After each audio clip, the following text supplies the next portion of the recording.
Hello, and this is Salon Talk. Today I'm going to be answering some questions that I got in my emails from all of you. So let's get ready to dive into these questions and answers. Thank you all for putting these questions in my email, vnphairsalon at gmail.com. I always say if you have topics or questions that you would like for me to alliterate on, I am here for it. I love talking about salon talk. And so my first question today is, was it scary? And, was it scary? And they meant like, was it scary being a salon owner? Was it scary working in a salon? What I would answer this as a salon owner, it was very scary, because you're self-employed. You don't know from one day or week or month at a time what your real income is really going to be. You're basically, for me, I was stepping out on faith. I was always stepping out on faith with my job, my customers, my business, paying the salon bills, paying my home bills. So basically, I had two bills to pay. I had two light bills, two water bills, two mortgages, and two kids, and a single mom, single parenting, no help whatsoever, like none, no child support, no anything. So, yes, I was scared, but I had faith, and my faith got me through it, and I was very, very successful. So, let me tell you this to sum up that question: fear is not of the Lord. Fear is not of the Lord. Don't let it get you. If you believe in yourself and you love what you do, go for it and put your all in it, and every day show up for you. Question two was it all you expected? The beauty industry. Absolutely. And then some. It was what I expected it to be, and then some. Nothing you do is going to be easy, so I never expect anything to be easy. Never expected that. But I did expect to work hard and to get out what I put in. And that is the answer to that. The next question is, are you rich from it? Which is a good question. Did I get rich being a salon owner? Yes, very wealthy. I lived a good life. I took care of my children as a single mom, single handedly. I gave them a very good life. I was very structured. I was um, very much, I would say, living in my means because I knew I had so many bills and things to take care of, as well as my children. So I just stayed away from things that would take away from what I was doing with my business and my children. Sometimes I couldn't travel. Sometimes I couldn't buy certain things. I couldn't do a lot of things, but I lived a good life.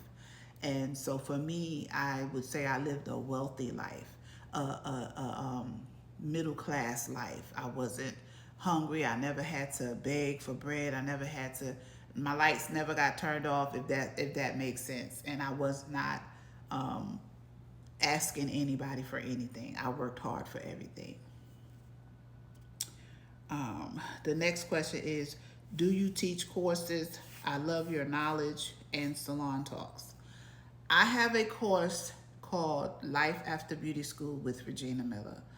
It is a course teaching people from graduating from beauty school a way to go from 1 to 10 without going from 1 to 10.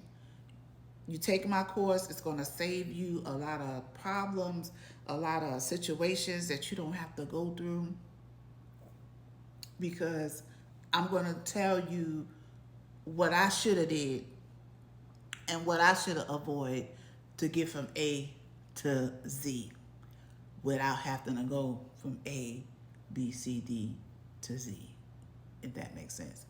I do one-on-one business knowledge, meaning, say if you want to open a salon, you want to just get some knowledge into the hair industry, you can book me for a one-on-one. I do those. And I also do individual, like if techniques, if someone wants to learn a technique in the beauty industry, I do one-on-one technique sessions as well. And all you have to do is email me, vnphairsalon@gmail.com, with your questions about courses. Are you currently in a salon? Great question. Everyone wants to know. No, I am not. In 2025, I am not in a salon in 2025. As of yet, I plan to go into a suite. That's something I've never done before, in Augusta, Georgia. I am new here.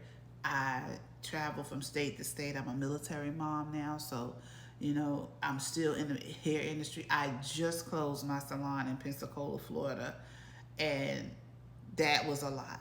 So readjusting in a new place, I'm just getting my foot wet. I've been here not that long. So the next step is, do I want to open another brick and mortar salon? I think I want to go ahead into a suite and just see how that feels. So that's what I'm doing now. Still doing, I'm talking to you, so still working, right? The last question I'm gonna answer today is, why did you open 5 salons? Well, I lived in those places and I needed to work. So my first salon was Sumter, South Carolina. My second salon was Sumter, South Carolina. My third salon was Winfield, Louisiana. My fourth salon was a mobile salon in Hanover, Maryland. My fifth salon was Pensacola, Florida. My sixth salon will be Augusta, Georgia, here where I'm currently at now. And so it's what I do, and life be lifing, and I need somewhere to work. I'm not really good with working in someone else's salon. So once you become a salon owner, you have that salon owner mentality, and I can't go in someone else's salon trying to tell them what to do in their salon. So the best thing to do is go in your own salon and do, what you need to do in your own salon, if that makes sense. Because I am that person. I would go in somebody else's salon, fixing it up, cleaning up, and all of that. And I'm not going to go in someone else's place and do that. I'd rather have my own and have my own rules and things like that. And so that's where I'm at right now. That's the answer to that. And I'm in love with being in the hair industry. It's nothing like it. And so I hope these questions really helped. Thank you all who submitted it. So that was 6 people who submitted questions to me last week and a week prior. I'm just getting to these questions, but keep them coming. I love that you all love Salon Talk, and I love that it's helping and it's doing what it's supposed to do. My name is Regina Miller. I do Salon Talk Monday through Friday. On Saturdays, we have our podcast on the YouTube, Regina Miller Hair. I look forward to all of you joining me on all platforms. Thank you and God bless.